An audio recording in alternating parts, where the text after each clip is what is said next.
Hi hello வணக்கம். ஆஹா கல்யாணம் next எபிசோடுக்கான review பார்க்கலாமாங்க. நம்ம கௌதம் இருந்துட்டு வீட்டில் இருக்கிற எல்லாருமே வீட்டை விட்டு துரத்திடுறாரு. துரத்திட்டதுமே நம்ம மகா இருந்துட்டு வீட்டில் இருக்கிற எல்லாருமே நம்ம மகா வீட்டுக்கு வந்து கூட்டு போடுறாங்க. கூட்டு போன உடனே நம்ம கோடீஸ்வரி பிரபாவோட அப்பா இருந்துட்டு ரொம்பவே ஷாக் ஆயிடுறாங்க. என்ன விஷயம் அப்படின்ற மாதிரி கேட்கவும் எல்லா விஷயத்தையும் சொல்கிறாங்க. சொன்னதுமே ரொம்பவே ஷாக் ஆயிடுறாங்க வீட்டில் இருக்க எல்லாருமே. அதுக்கப்புறம் நம்ம கௌதம் இப்படியா பண்ணாரு, ஆனால் இந்த அளவுக்கு கெட்டவராக இருப்பான்னு நான் நினச்சி கூட பார்க்கல அப்படின்ற மாதிரி நம்ம கோடீஸ்வரி இருந்துட்டு சொல்லிட்டு இருக்காங்க. அதுக்கப்புறம் நம்ம மகா இருந்துட்டு இங்கே பாருங்கம்மா, அவனை சும்மா விடவே மாட்டேன் நான் அப்படின்ற மாதிரி சொல்கிறாங்க. அதுக்கப்புறம் நம்ம ஐஸ்வர்யா இருந்துட்டு எனக்கு அவன் திருந்தவே மாட்டான்னு தெரியும் மகா, அதனால தான் நான் வீட்டில் இருக்க எல்லாருக்குமே சொன்னான் அவனை நம்பாதீங்கன்னு சொல்லிட்டு இப்போ எல்லாருக்கும் வேட்டு வச்சுட்டு போயிட்டான் பார்த்தீங்களா அப்படின்ற மாதிரி சொல்கிறாங்க. அதுக்கப்புறம் நம்ம மகா இருந்துட்டு இங்கே பாருங்கக்கா, நான் கௌதமை எப்படியாச்சும் திருத்தணும் அப்படின்ற மாதிரி சொல்லிட்டு இருக்காங்க. இங்கே பாரு மகா, நீ அவனை மட்டும் திருத்தணும், அவனை திருந்தி என் கூட வாழ வைக்கணும்னு மட்டும் நினைச்சிடாத, நான் அவன் கூட வாழவே மாட்டேன் அப்படின்ற மாதிரி நம்ம மகா கிட்ட இருந்துட்டு ஐஸ்வர்யா சொல்லிட்டு இருக்காங்க. அதுக்கப்புறம் நம்ம கோடீஸ்வரி இருந்துட்டு இனிமே ஜென்மத்துக்கும் அவன் திருந்தவே போறதில்ல, நம்ம அவன் தப்பு என்ன பண்ணியிருக்கானோ சொல்லிட்டு நம்ம எல்லாத்தையும் கண்டுபிடிச்சு அவனை வீட்டை விட்டு துரத்தணும் அப்படின்ற மாதிரி நம்ம கோடீஸ்வரி எல்லாருக்கிட்டையும் சொல்றாங்க. நம்ம தாத்தா இருந்துட்டு இத்தனை வருஷமா அவனை சோறு போட்டு எப்படியெல்லாம் வளர்த்துருப்பேன், எப்படியெல்லாம் பார்த்துருப்பேன், ஆனா எங்களவே நான் வீட்டை விட்டு துரத்திட்டானே, ஆனா இப்படி பண்ணுவான்னு நான் கொஞ்சம் கூட எதிர்பார்க்கவே இல்லையே அப்படின்னு சொல்லிட்டு ரொம்பவே கஷ்டப்பட்டுட்டு இருக்காங்க நம்ம தாத்தா. நம்ம மகா இருந்துட்டு இங்க பாருங்க தாத்தா, உங்களுக்கு உடம்பு முடியாம இருக்கு, நீங்க சாப்பிட்டுட்டு ரெஸ்ட் எடுங்க, இந்த பிரச்சனையை நான் பாத்துக்கிறேன் அப்படின்ற மாதிரி சொல்லிடுறாங்க. நம்ம சூர்யா இருந்துட்டு இங்க பாருங்க தாத்தா, மகா சொன்னது கரெக்டு தான், நீங்க எந்த பிரச்சனையை பத்தியும் யோசிக்காதீங்க, நீங்க சாப்பிட்டு நிம்மதியா இருங்க அப்படின்ற மாதிரி சொல்றாங்க.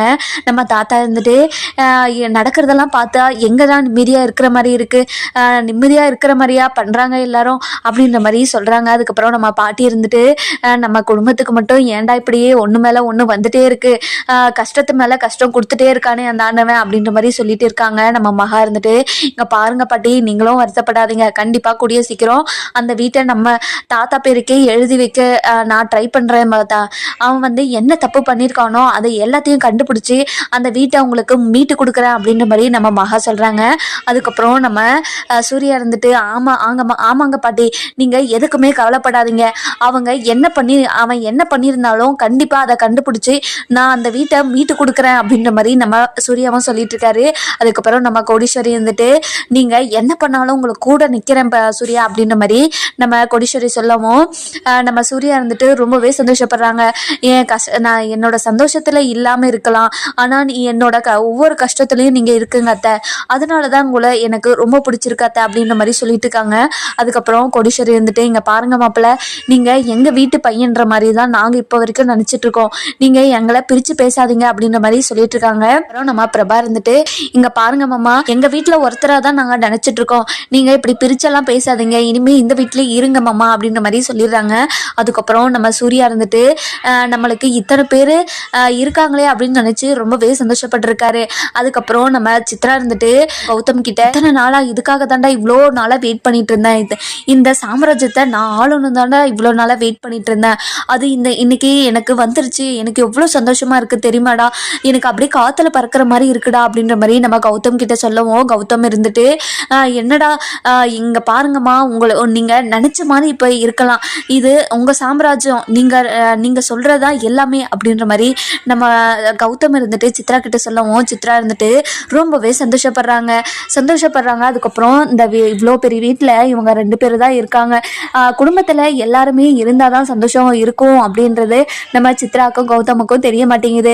நம்ம கௌதம் இருந்துட்டு சித்ரா கிட்ட அந்த குடும்பத்தை நிம்மதியாக இருக்கவே விடக்கூடாதுமா அப்படின்ற மாதிரி சொல்கிறாங்க. ஆமாடா, அவங்க என்ன பண்ணாலும் அதில் தூந்து ஏதாவது பண்ணி விட்டுறணும்டா அப்படின்ற மாதிரி நம்ம சித்ரா இருந்துட்டு சொல்லி விட்டுறாங்க. அதுக்கப்புறம் நம்ம கௌதம் இருந்துட்டு இங்கே பாருமா, நீங்கள் என்ன பண்ணணுமோ பண்ணிக்கோங்க, அவ்வளோதான், நீங்கள் நினச்சதை நான் உங்களுக்கு பண்ணி கொடுத்துட்டேன் அப்படின்ற மாதிரி சொல்லிட்டு ரொம்பவே சந்தோஷமா இருக்காங்க. இன்னொரு பக்கம் பார்த்தீங்கன்னா நம்ம மகா இருந்துட்டு கௌதம் என்னென்ன பண்ணாரு, என்ன வேலை பண்ணி இந்த சொத்தெல்லாம் அவங்க பேருக்கு மாத்திக்கினாங்க அப்படின்னு சொல்லிட்டு யோசிச்சுட்டு இருக்காங்க. நம்ம சூர்யா கிட்ட கேட்குறாங்க, என்ன பண்ணி இப்படியெல்லாம் பண்ணியிருப்பாரு அப்படின்ற மாதிரி கேட்குறாங்க. நம்ம சூர்யா இருந்துட்டு அதுதான் மகா நானும் யோசிச்சுட்டு இருக்கேன் அப்படின்ற மாதிரி சொல்றாங்க. நம்ம பிரபாவும் அந்த நேரம் பார்த்து வராங்க. வந்ததுமே எல்லா விஷயத்தையும் கேட்குறாங்க. அதுக்கப்புறம் என்ன நம்ம அனாமிகா இருந்துட்டு இதெல்லாம் ஒட்டு கேட்குறாங்க, என்னென்ன பண்ணிட்டு இருக்காங்க அப்படின்னு சொல்லிட்டு ஒட்டு கேட்டுட்டு இருக்காங்க. இதை பார்த்த பிரபா இருந்துட்டு அனாமிகாவை சூர்யாவை பார்த்துடுறாங்க. பார்த்த உடனே அனாமிகா கிட்ட போயிட்டு உனக்கு அசிங்கமாகவே இல்லையா, நாங்கள் தான் பேசிகிட்டு இருக்கோன்னு தெரியுதுல்ல, எதுக்காக ஒட்டு கேட்குற அப்படின்னு மாதிரி அனாமிகா கிட்ட நம்ம பிரபா கேட்கவும், இங்கே பாரு நான் எங்கே ஒட்டு கேட்டேன், சும்மா இந்த பக்கம் வந்தால் காதல் விழுந்துச்சு, அதுக்குன்னு ஒட்டு கேட்கவேன்னு சொல்லுவியா நீ, உனக்கு கொஞ்சம் கூட அறிவின்றதே இல்லையா அப்படின்ற மாதிரி 2 பேரும் சண்டை போட ஆரம்பிச்சிடுறாங்க.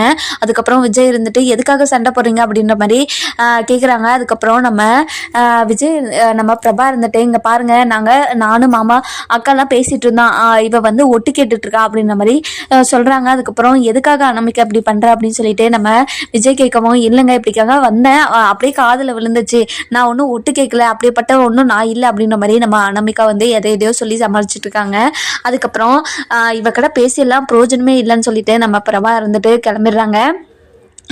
அதுக்கப்புறம் என்ன நம்ம மகா இருந்துட்டு நம்ம கோடீஸ்வர்கிட்ட போகிறாங்க. போயிட்டு எல்லா விஷயத்தையும் சொல்கிறாங்க. சொன்ன உடனே நம்ம கோடீஸ்வர் இருந்துட்டு எப்படியாவது அவனை பிடிச்சி ஆகணும் அப்படின்ற மாதிரி சொல்கிறாங்க. அதுக்கப்புறம் சூர்யாவோட அம்மா ஐஸ்வர்யா, பிரபா, அதுக்கப்புறம் மகா இவங்க எல்லாருமே சேர்ந்து கௌதமை வந்து வாட்ச் பண்ணுறாங்க. அவன் எங்கெங்கே போயிருக்கான் அப்படின்னு சொல்லிட்டு தேடி ஏதாவது ப்ரூஃப் கிடைக்குமா அப்படின்ற மாதிரி தேடுறாங்க. ஆனால் நம்ம கௌதம் இருந்துட்டு ரொம்பவே கிளவராக யோசிச்சு எல்லாமே பண்ணியிருக்காரு. அதுக்கப்புறம் வீட்டுக்கு வந்து எல்லாத்தையும் நம்ம சூர்யா கிட்ட சொல்லவும் சூர்யா இருந்துட்டு ரொம்பவே ஷாக் ஆயிடுறாரு. இவ்வளோ கிளவராக யோசிக்கிறான், அவன் இவ்வளோ பெரிய கிரிமினலாக இருப்பான்னு சொல்லிட்டு நான் கொஞ்சம் கூட எதிர்பார்க்கவே இல்லை, இவன் என் தம்பியானு கொஞ்சம் கூட என்னால் நினச்சி கூட பார்க்க முடியல அப்படின்னு சொல்லிட்டு ரொம்பவே வருத்தப்பட்டு பேசிட்டு இருக்காரு. அதுக்கப்புறம் நம்ம சித்ரா இருந்துட்டு நம்ம கோடீஸ்வரி வீட்டுக்கு வராங்க. வந்ததுமே நம்ம கோடீஸ்வரி கிட்ட ரொம்பவே கேவலமாக பேசிட்டு இருக்காங்க. அதுக்கப்புறம் இதெல்லாம் கேட்ட நம்ம தாத்தா இருந்துட்டு எங்களை நிம்மதியாகவே இருக்க விட மாட்டீங்களா, நீங்க தான் உங்களுக்கு சொத்து தான் வேணும்னு சொல்லிட்டு எல்லாம் ஏமாத்தி அவங்க பேருக்கு மாத்திக்கிட்டீங்கல்ல, அதுக்கப்புறம் இங்க வந்து எதுக்காக எங்களை கஷ்டப்படுத்திட்டு இருக்கீங்க அப்படின்ற மாதிரி நம்ம தாத்தா இருந்துட்டு ரொம்பவே வருத்தமா பேசிட்டு இருக்காரு. அதுக்கப்புறம் உங்களை நிம்மதியாவே நாங்க விடமாட்டோம் அப்படின்னு சொல்லிட்டு நம்ம சித்ரா இருந்துட்டு பேசுறாங்க. தன்னோட குடும்பத்துல இருக்கிறவங்களை எதுக்காக கஷ்டப்படுத்தி பார்க்கணும்னு நினைக்கிறேன், அப்படிப்பட்டதை நாங்க உங்களுக்கு என்ன பண்ணிட்டோம் அப்படின்ற மாதிரி நம்ம பாட்டி இருந்துட்டு கேட்குறாங்க. அதுக்கு நம்ம சித்ரா இருந்துட்டு எங்களை அடிமை மாதிரி வச்சுட்டு இருந்துட்டு எங்களை நல்லா பார்த்துட்டு இருந்தீங்களா, நீங்க வந்து ரொம்ப நல்லா பார்த்துட்டு இருந்தீங்க, எங்களை காலில் போட்டு மிதிச்சுட்டு நல்லா பார்த்துட்டு இருந்தீங்கன்னு வேற சொல்றீங்களா நீங்க அப்படின்ற மாதிரி நம்ம பாட்டியை ரொம்பவே கோவமா பேசிட்டு இருக்காங்க நம்ம சித்ரா.